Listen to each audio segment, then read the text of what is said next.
Gacy's mask came down, and he started to look at me in a sort of way that a predator looks at his prey, deciding which part of them to tear apart first. As he stared intently into my face for the first time, and I looked into his eyes, I felt the most powerful feeling of emptiness that I'd ever felt in my entire life. There was no humanness, there was no emotion behind his eyes. I knew that I was seeing a part of him reserved for those who would never live to tell the tale, and I completely froze. I completely lost my bearings. All I could do was reassure him that he was in control and that I had lost control. And I completely broke down. I had never been more scared in my entire life. But then abruptly he morphed back into his charming, personable self. And something occurred to me in the back of my head. It occurred to me that I had gotten exactly what I had bargained for. First, pass paid maternity leave because it boosts the economy by boosting the retainment of workers and productivity of businesses. Understand that when we give paid leave, mothers are more effectively able to care for their children because we're giving them the means to do so in the most critical stages of their life, and they're also more likely to take the leave in the first place. First, this makes them more confident returning to work, as Rutgers University in 2012 reports that the likelihood that a mother returns to work after taking paid maternity leave is 93% higher than if maternity leave without pay is taken or no leave is taken at all. And as the University of Paris in 2017 further quantifies, that because mothers are more confident returning to work and more prepared, they don't have to juggle handling a baby and handling their job, meaning that over 60% of businesses saw an increase in productivity after just 12 weeks of pay, which is what this bill is proposing. That's why you affirm. So it's June 15th, 2016. I just graduated high school, and I'm riding the euphoria of all that comes along with going away to college. For whatever reason, I was home all day, so my little sister Allison asks if we can go pick up Maddie from Jason's house. I say yes, and within a couple minutes we're driving. A little backstory on Maddie and Jason. Jason's a junior who goes to my high school, and Maddie's a freshman who's friends with my sister. Now, my sister likes to throw parties like any other teenager does, so I've gotten to know Jason a little bit. And what I've learned from watching him is that he is the center of his social group. He's the one that everyone looks to see what they should be doing. But I've also noticed that he can get angry, and he has a hot temper. I had heard in school about Maddie and Jason having some relationship issues, so that kind of set off an alarm. Of the people, by the people, and for the people. The process of democracy is one of the greatest innovations which humanity has ever come up with. Why? Because it makes sure that government is answerable to the people it rules over, gives the people an avenue to improve their quality of life besides violent revolution, and allows for peaceful room for debate outside of war. This bill before us would double down on those benefits by increasing minority representation in our government, improving voter turnout, and buttressing the strength of democracy both domestically and abroad. Therefore, I ask that we affirm. Allowing every American to register to vote the moment that they walk into their local polling place would have a ton of positive benefits, like helping historically downtrodden minorities and getting more people out to actually vote. From New York City holding elections on Yom Kippur and depressing Jewish votes, to Southern racists putting in place literacy tests, which were explicitly meant to ban black voters, voter registration laws, and this is a fact, have been shown time and time again to be a tool used to determine not who can vote, but instead who can't. Freddie, wake up. Freddie's my assistant, and without me, he'd never get up. But really, Freddie likes to get up early and fix his bed and sit on top of it and read. Freddie has already been up for 45 minutes and 20 seconds. 21, 22, 23. I'm reading a book about Greek mythology and the legends of the gods. Today's a very special day. Today, I'm going to break a world record. How do you know? Freddie, assistants never ask how. They never ask why. They just Make it happen. We all know the terrible feeling of forgetting to complete an important to-do. In the case of forgetting to floss, it's not that big of a deal and it can just be done the next day. But in the case of forgetting to register to vote, our problem is now much larger because in 29 states, same-day voter registration is not an option. So now that little forgotten to do disqualifies you from one of the most fundamental methods of civic engagement. Affirm today to make sure more of our citizens' voices are heard. So firstly, let's understand how same-day voter registration will increase voter turnout among our young voters. A New York Times report tells us in 2019 that same-day voter registration increases turnout among 18 to 24-year-olds by as much as 10%. That's a potential difference of millions more young voters participating in the government and being active citizens. By increasing the opportunities young people in the nation have to be engaged, we set ourselves up for our government to be received by a generation passionate about their beliefs and educated about the issues in our country, ready to control the United States. Minion, I made a horrible mistake. I didn't mean to destroy him. I meant to destroy him, but I didn't think it would really work. What's the point of being bad when there's no good to try and stop you? Oh, I had so many evil plans in the works. The illiteracy beam, typhoon cheese, robo sheep. Now Metro Man's gone and there's no one left to challenge Megamind. Wait, what? Heroes can be made, Minion, that's what. And I'm going to battle this hero in an epic battle of good and evil, which will put everything back the way it was when the world was perfect and rosy. And poof, Metrocity's new hero, Titan.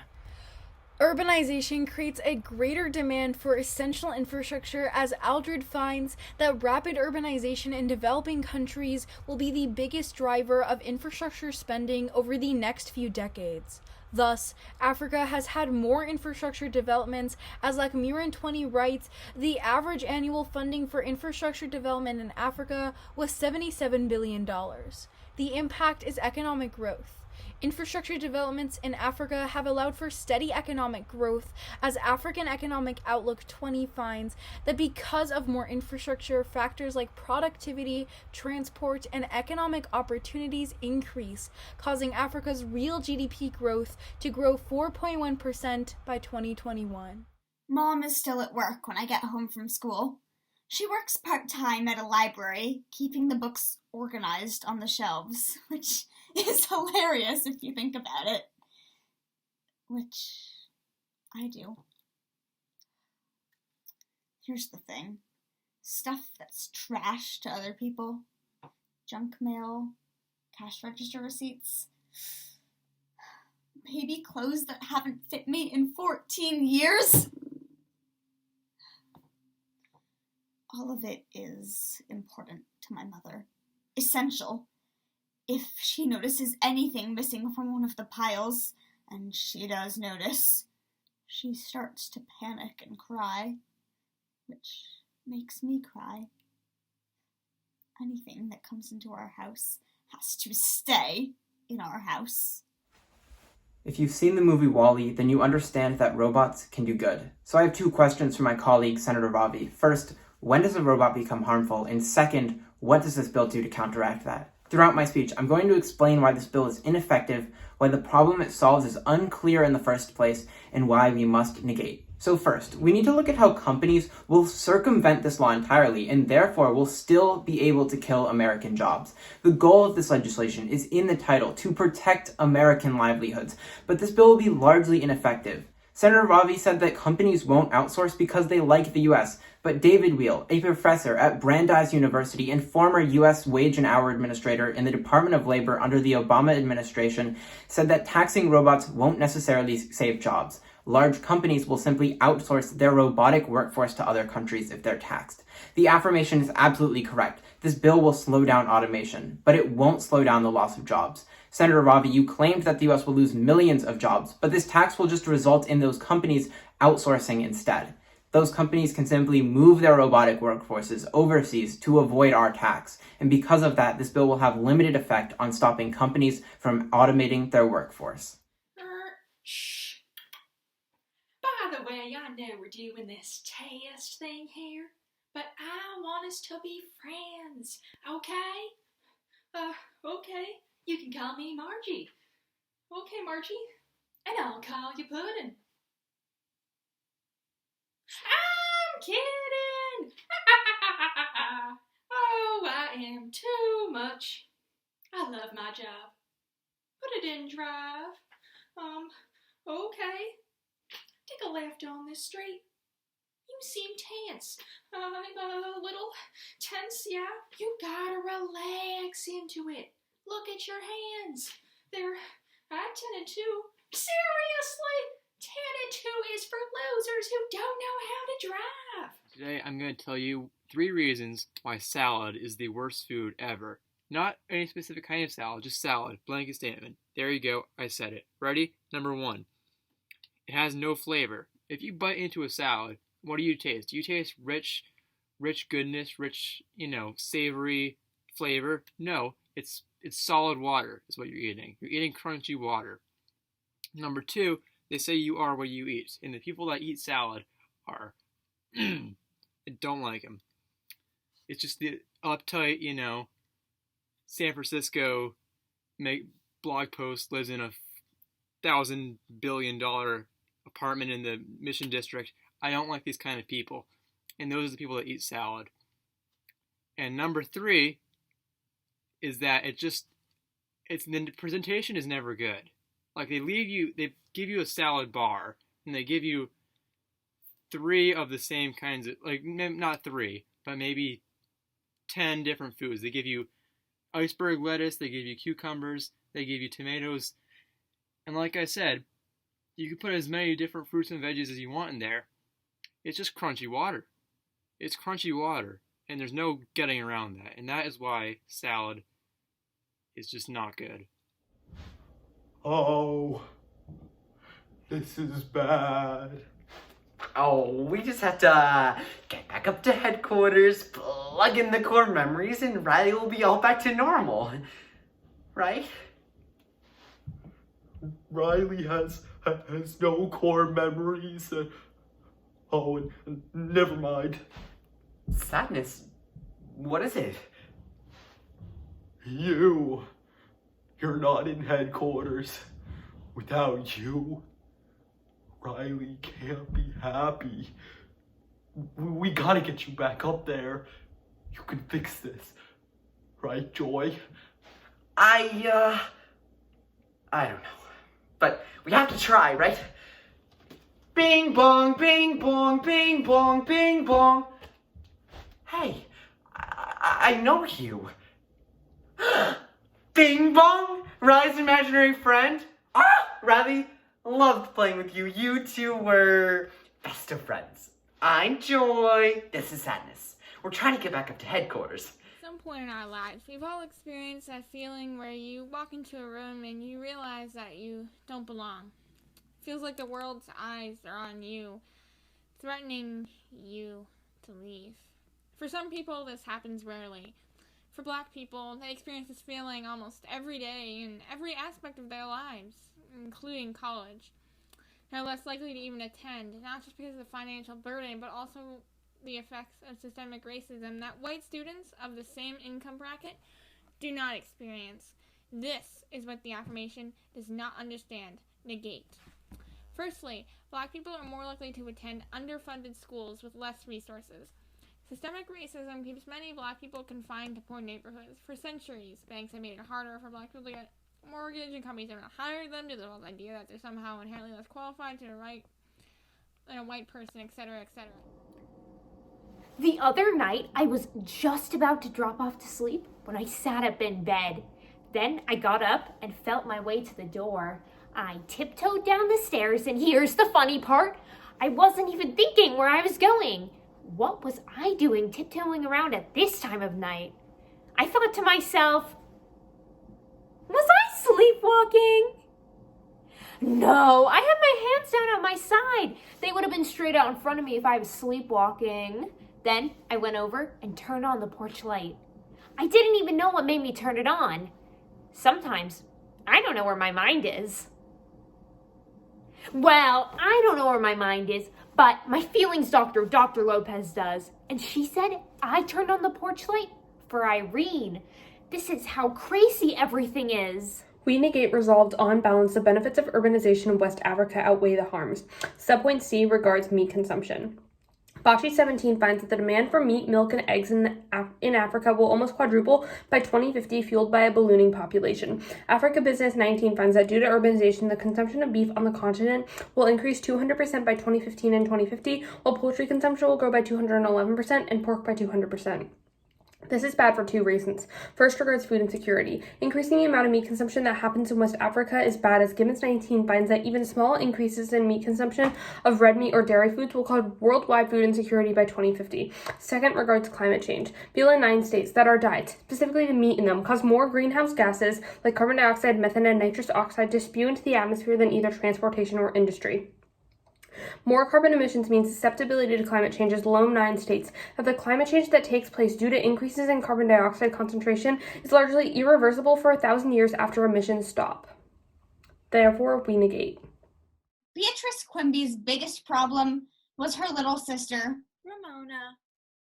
Beatrice, or Beezus as everyone called her because that was what Ramona had called her when she first learned to talk, knew other 9-year-old girls who had little sisters who went to nursery school, but she did not know anyone with a sister like Ramona.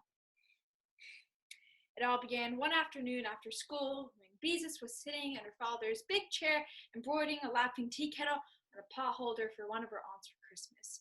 She was trying to embroider this one neatly because she planned to give it to Aunt Beatrice, who was Mother's younger sister and Beezus's most special aunt. While Beezus was sewing, Ramona, holding a mouth organ in her teeth, was riding around the living room on her tricycle. Since she needed both hands to steer the tricycle, she could blow in and out on only one note. This made the harmonica sound as if it were groaning, Oh dear, oh dear. over and over again. When I was about 16 years old, I can remember looking for a movie to watch on HBO. And I saw this movie called Torch Song Trilogy, which was about this drag queen who essentially was looking for love and respect. And as I'm watching it, I'm realizing that they're talking about me. Not the drag queen part, but the gay part. The finding love and respect part. The part about trying to find your place in the world. But when I finally got to a place in my life where I came out and accepted who I was, I heard that there was a lot of hate, a lot of anger, frustration, and a lot of fear about who I was and this gay lifestyle. Now, I'm sitting here trying to figure out the gay lifestyle, and I keep hearing this word over and over again. Lifestyle, lifestyle, lifestyle. I've even heard politicians say that the gay lifestyle is a greater threat to civilization than terrorism. That's when I got scared. First, understand that this bill is going to ban out-of-state funding, causing a huge detriment to our democracy. And that's because Section 1 of today's legislation says that campaigns cannot take money from anyone who does not live in the area that that campaign aims to represent.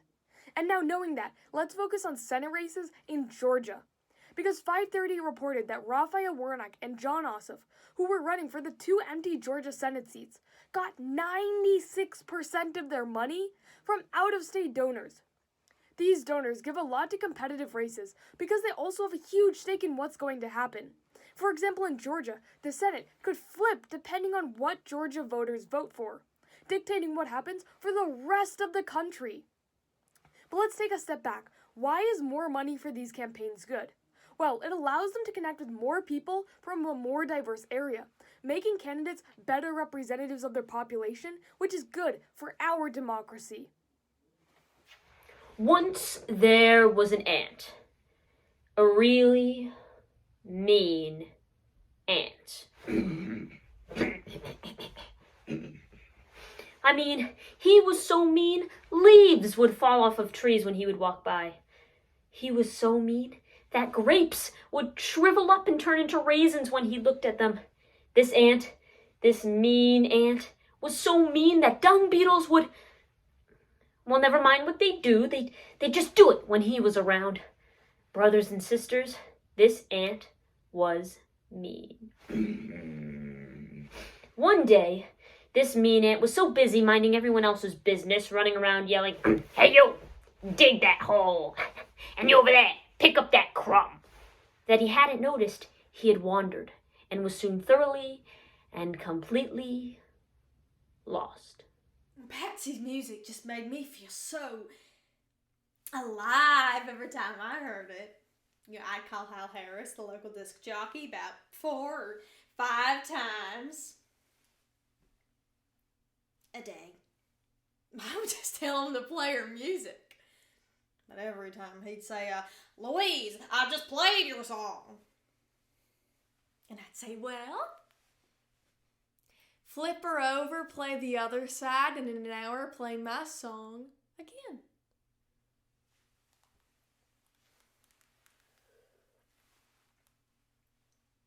And he did.